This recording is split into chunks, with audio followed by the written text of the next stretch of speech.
Hello there, everyone. With the expansion ready, now that the vote is done, it's time to actually start clearing out some land. And I think the first thing I'm gonna do is go and clear up those rubber trees, because I want to level this whole hill out. And of course that means sealing the barrels before you pick them up, because if you don't, then the barrels just despawn the liquid, and all of this latex can be used to make rubber. So I'll just grab up the barrels, but they're like anvils, so you can only really carry one at a time. But along with clearing the barrels, I also need to cut down these trees. Now we do have kapok trees as well that we could replant, but they're a bit more finicky than the rubber trees that I like to use for the next process. So I think I'll just stay with rubber figs. Now over by the conifer resin farm, I'm going to clear out some of the trees because I don't need this many trees here just for this one type. I want to be getting other types of trees and bees that you could use for the same process as the resin. As I'm clearing the land up here where the rubber trees used to be, I'm seeing that underneath all of the loam earth, which is what we want for planting and other things, is a layer of chert gravel. We're going to have to remove a lot of that gravel, and I think I'll keep a bunch of the dirt in a chest, just to smooth out the environment again after I'm done terraforming. In clearing the land, I had to come round to the edge where I planted some of this rosewood. It's a nice redwood that I would like to use for a build, but doesn't exactly fit the steampunk aesthetic, so it's not going to be in this one.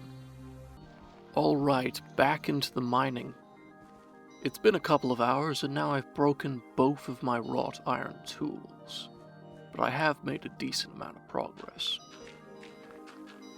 I just need to backfill a couple of areas with some leftover gravel and then smooth it out again. Alright, so a little check-in. This is what about 10% of a mining hammer and an entire wrought iron shovel will get you. Cleared out most of the gravel, but you can see I still got a lot of chert rock to mine down to the right level. But I did realize that with the amount of gravel I have, I can actually expand the perimeter backwards this way, out towards this little valley here, and fill up that area. So we're gonna have a bit more area than I thought we were. And so to keep the process going, I figured it's best not to cheap out with more wrought iron tools. I might as well make a black steel mining hammer and a black steel spade. That way it'll last through the rest of the renovation. And now with these new tools, having a quick look shows that their stats are set in the thousands where the wrought iron is set in the hundreds. But the red steel and blue steel are still substantially better. So we're going to need them later in the series, but for just this small area, for now, we can start clearing it out. But new fancy tools aside, it doesn't much matter if you run out of room. So I've decided to start adding some of the soil back on the new layer to get some more room in the chests. I'm gonna have to clear this entire region and add a layer of dirt to the whole top. Right now, I'm doing a method called scraping terraforming, where you scrape the lower layers down to a rock level, then add a new layer of soil on top to allow grass to grow and prevent soil degradation. The whole area is leveled out now, and I even managed to get more of that valley than I thought using backfill from the mining effort. Now I'm going to go up this hill, as you've seen that I've been doing, and I'm just going to cover everywhere where you can visibly see chert. This way, all of the grass can grow over the top and it will look like one continuous hill. And with those hills done, it's just a matter of filling in the rest, which is all one level. I do like to leave hills and other things when building usually, but because of the gravity in this area, it's better to actually keep it as one level and expand outwards from there. So as you can see, I've just got a couple more areas to fill in, as well as setting out the apple saplings to start growing before winter sets in. This way we should get a harvest of at least both types of apples before winter. Now finally, on day 192, the terraforming is complete with the last of the dirt down. We got a lot more area than I thought we did, so this whole area here on the map, as well as up here, is all terraformed. As you can see, we've got the apples all set out, and I'm going to set out some sugar and beehives here as well. And in my journey to find sugar, the first thing I find is birch. Now you can make birch sap into sugar. You can also make birch bark tea, though I don't see a recipe for it here. Next, of course, I find some maple logs. Now this is a weeping maple, so it only grows low, but it is the best option that we have in this region. But apart from those trees, what we're really here for is basalt. I'm going to turn this into bricks to use in the new blacksmith that I'm making today. I want to use basalt because it's a nice black stone that looks industrial, like a coked stone. And it's very flame resistant compared to some of the other materials I could be using. It can also be chiseled on site to take up less space, so one inventory worth of bricks should be more than enough. I also grab up any pumice I see. You can use this instead of a knife for scraping hides for leatherworking, so it's just a little bit nicer. Now back at base, I've got a few stacks of bricks, but I'll need mortar to actually cement them. Also got the sugar back, so I should be able to put these away. We can also turn beets into sugar, but they're more useful in other recipes. Depending on how the sugarcane crop comes in, that would also be another source that we wouldn't have to rely on the trees for. Because of just needing to put a barrel underneath one log block, we can put these a lot closer than the apples. Alright, that's all the mortar that we have, and that's a good amount of bricks to start, but I'll definitely need to make more mortar to keep converting the actual bricks into brick blocks. Luckily, the process is cheap.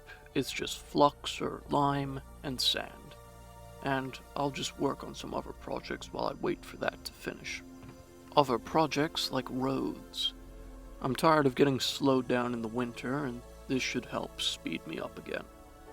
They also give a little bit of a speed boost than just walking on regular ground. First step to paths being making a bronze mattock.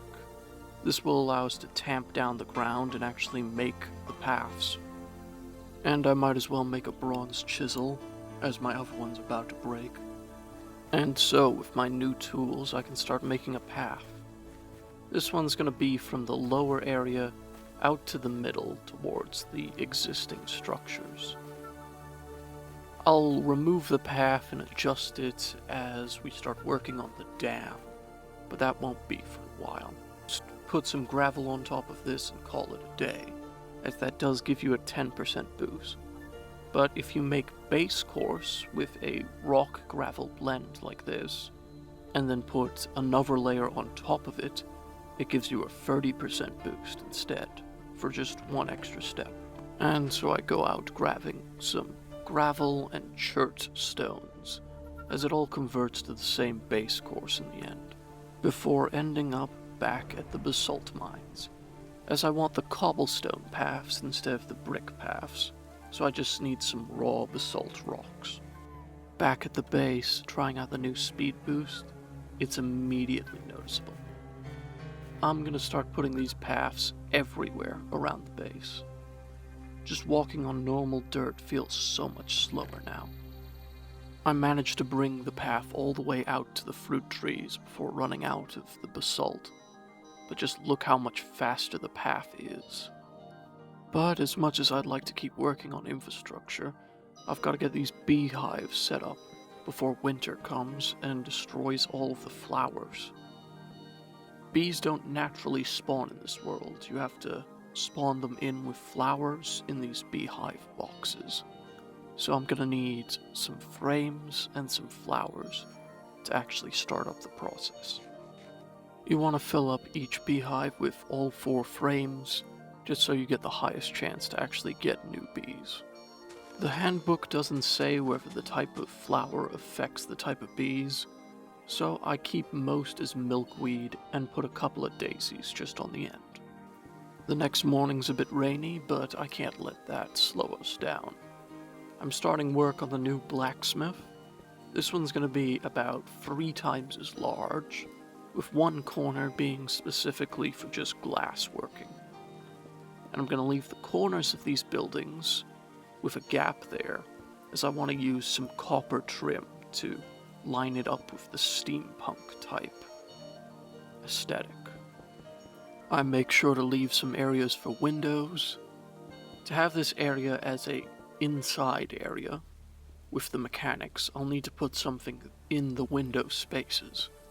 I think I'll put some bronze bars. That way we can still see outside and it keeps a more industrial look. I also carve an extra hole in the wall here to link up where my LV factory will go eventually.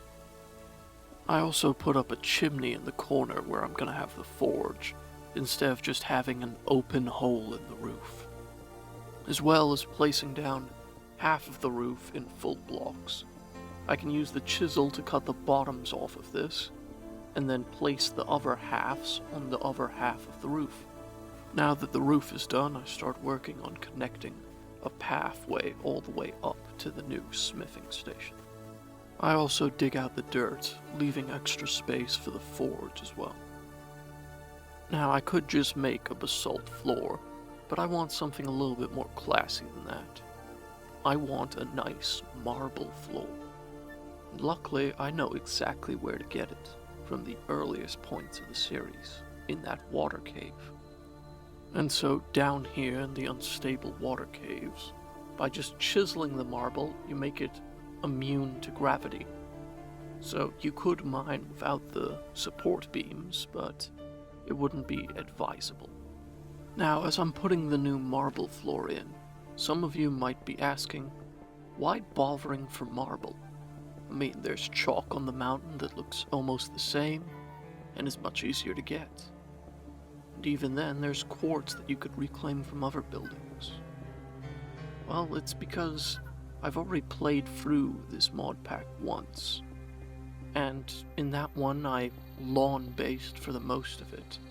Didn't bother building anything that wasn't especially necessary, and I didn't enjoy it that much. But playing like this, having simple luxuries, it's a lot more enjoyable. Another small luxury being tool racks, so not everything's just laid out on the floor.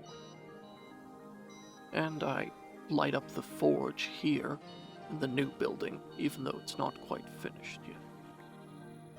This way, I can start forging in here after I'm done with this episode.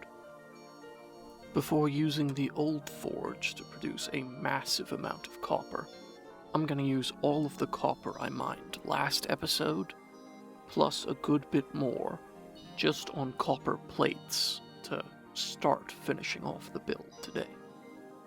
After the first batch is done, I cool them all down so that they all have the same starting temperature when I go to weld them in the next phase. I weld all the ingots into double ingots. This way they can be formed into plates. This is going to be the backbone for the building frame. I also make some bronze chains for signs while I wait for the double ingots to cool, before setting the double ingots in to the Helvhammer to be turned into plates. This way the plates will be made in the background while I do other things, like putting up a sign at the new forge, though I'm not going to do the text yet until I have dye for the words. I also have time to put the base course in for the path up to the forge. The base course gives a slight boost, not as much as the road. Picking up my copper sheets and putting the next 4 in, I can start working on the actual trim. I'm making them into sheet metal. By using sheet metal for the trim, I can directly turn one plate into one block using the sheet metal recipe. So with just that first batch, I've got almost all the corners done. But I'm going to want to trim along the top as well, which is going to be more expensive. And so I get to working on another batch of copper. I'm going to use up all the copper that we have here, and then I'll have to go back to the mines. But before heading off to the mines, I check on the crops again and realize that once again the sugarcane has died off. But at least some of the other crops have come in for a second harvest. So I figure I might as well stick around to collect the rest of the crops. So I take down the old bloomery near the crop fields and set it up just outside of the new forge, before putting the new glass basin in the forge and decking it out so that you can walk right up to it, as well as finishing up the path between the old forge and the new forge. But procrastination aside, it's time to get back to work. I need to mine up more copper. Ah, the old copper mine. This is the very first mine I made in this entire world, and it's still got enough copper to keep coming back here, even though it's a rather thin vein that spawned at the very bottom of where it could. The sheer size of copper veins is enough that I've still got at least 3 layers left of this one. Now that there's no caves above, as long as you use the proper method for expansion, the chances of a collapse is near 0. So mining here is now safe. Safe enough that I can start removing the floor from the first level and use it to expand the mine deeper down. By the time I ran out of the repurposed beams, I already had over a stack in each type of copper.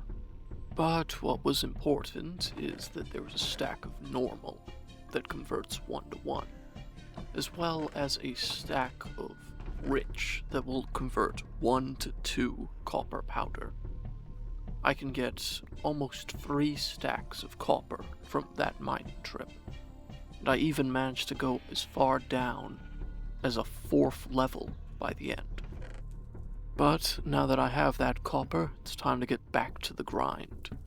I'll need to finish framing out the house and get the corner blocks in. At least the Helve Hammer speeds up the process. I can build while I wait for more things to process. Right now, most of the sheet metal's in place. I'll need to plate some blocks for the corners, but that's 1 sheet as well. I use this time to add some more slabs on the inside. This hides the trim on the outside and also gives the inside a little bit more depth. I also go around picking apples from my orchard. Takes about a month to grow, so gives you a good perspective for how long all of this actually takes to do. By the time I'm done, a few more plates have finished, so I can get all the corner blocks in now. So, here's the rough structure without any of the cosmetics. I'm gonna need a lot more plates because I discovered if you crouch, you can actually do a one-sided plate which lifts off of the back block so that it's a gap and you can see the difference. And combining all of these together gives you a good copper palette for an insulated workshop. But for now, I'm going to use the leftover plates to make 2 copper doors. Just sitting back, waiting for them to process, I check, and yeah, it's been about 30 days since the start of this project. So, a full month. But it's almost over, so I can weld these plates together to get a double plate, which you can turn into a copper door. But with those doors, the forge is now complete enough to start moving in. I still do have that one outside door that'll link up to the factory, but I want that to be a different type of door. So I move in my old anvil and my molds, as well as my heating setup and the rest of my tools. I can put them all on these racks and have my black steel anvil just here on the other side of my forge. This way, I'll have all of my tools closer. So here it is, all lit up and ready for work. Still need one more door and the bars of the windows, but I can start actually working out of here now, and produce any glass I want. So, that'll be the end. So, as I say goodbye to my little bees before the end of the episode, I have to say goodbye to you all as well. Thank you for watching. See you next time.